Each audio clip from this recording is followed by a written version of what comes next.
Welcome top news today. White House senior advisor to the president Jared Kushner arrives to address congressional interns at the U.S. Capitol Visitors Center July 31, 2017 in Washington, D.C.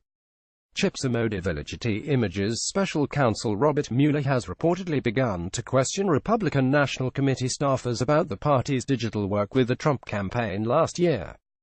The report indicates that Mueller may be homing in on yet another facet of Russia's election interference, its social media influence campaign and targeted political advertising. Trump's son-in-law Jared Kushner managed the Trump campaign's data operation and recently hired a crisis public relations firm to handle all press inquiries.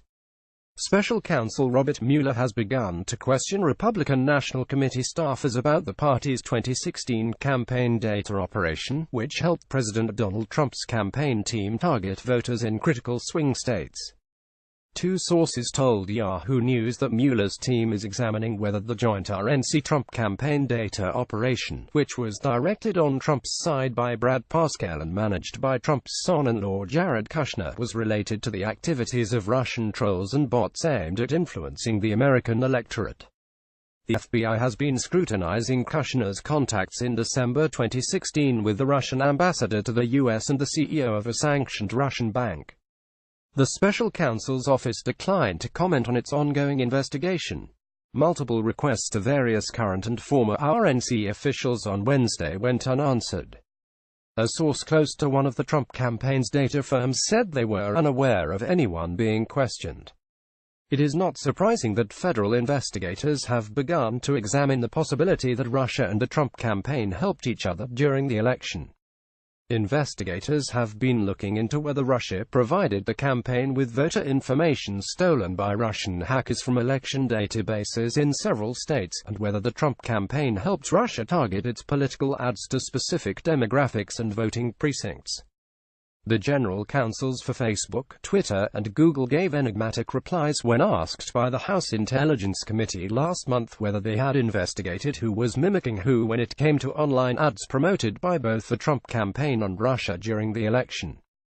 Facebook said in September that about 25% of the ads purchased by Russians during the election were geographically targeted, though many analysts have said they find it difficult to believe that foreign entities would have had the kind of granular knowledge of American politics necessarily to target specific demographics and voting precincts.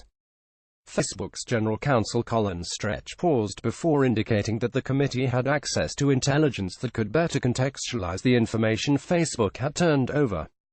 "We've provided all relevant information to the committee, and we do think it's an important function of this committee, because you have access to a broader set of information than any single company will," Stretch said.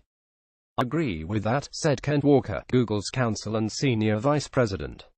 Same for Twitter. Twitter general counsel Sean Edgett said, "We brought in Cambridge Analytica Brad Parscale. Drew Getty images investigators have long wondered whether the data mining and analysis firm Cambridge Analytica served as a link between the campaign's data operation and Russia.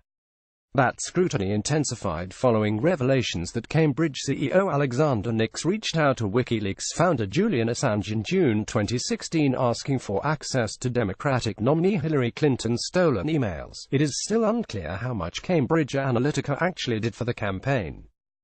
Campaign aides and even current and former Cambridge employees have consistently tried to downplay its role. Parscale was asked about Cambridge during his interview with the House Intelligence Committee in October. The ranking members of the House Oversight and Judiciary Committees sent him a separate letter that month asking whether his firm received information from a foreign government or foreign actor at any point during the election.